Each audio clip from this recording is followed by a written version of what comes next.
Hello everyone. Welcome to PMN Online. In this tutorial, we will learn how to use Velo by Wix.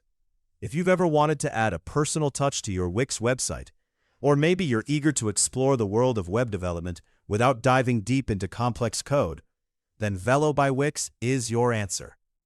This powerful tool allows you to add custom code, automate functions on your site, and opens up a whole new world of possibilities.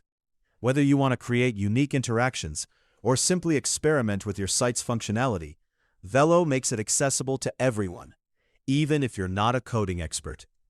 By the end of this video, you'll not only know where to find Velo, but also how to activate the developer mode and start coding on any element you choose.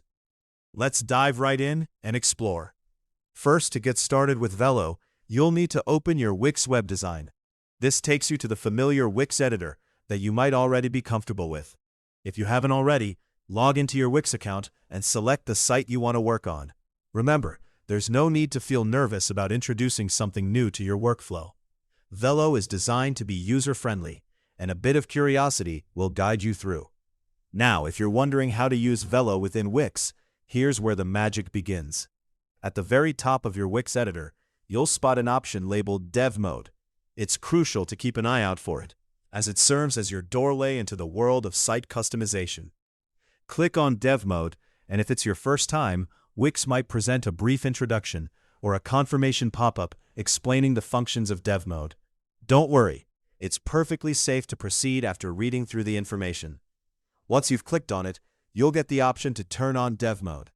Flip that switch, and you'll notice a few new panels and menus appearing in your editor interface. This is entirely normal and part of the process.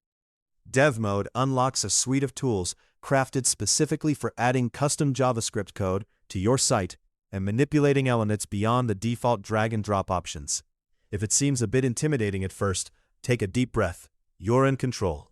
And remember, you can always turn Dev Mode off if you want to return to the basics. With Dev Mode enabled, the exciting part begins. You can select any element on your page, such as buttons, text boxes, images, or even input fields, and start applying your own custom coding.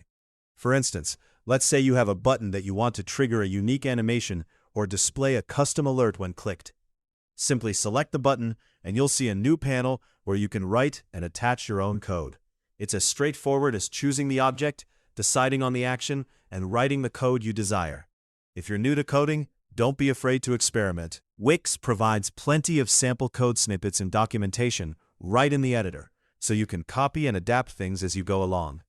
And if you ever feel unsure, or if your code isn't working as expected, take a moment to check for any typos or consult Wix's help articles. Troubleshooting is an integral part of the learning process, and with a little patience, you'll master it. Essentially, once Dev Mode is on and you've selected an element, you're free to customize your Wix site to your heart's content. Remember, every change you make can be saved, previewed, and adjusted before you hit publish, ensuring that you're never risking your live site. We hope this walkthrough has demystified Velo by Wix and boosted your confidence in getting started with Dev Mode. Hopefully, this guide helped you easily learn how to use Velo by Wix. If you want more videos like how to use Velo by Wix, subscribe to our channel, PMN Online.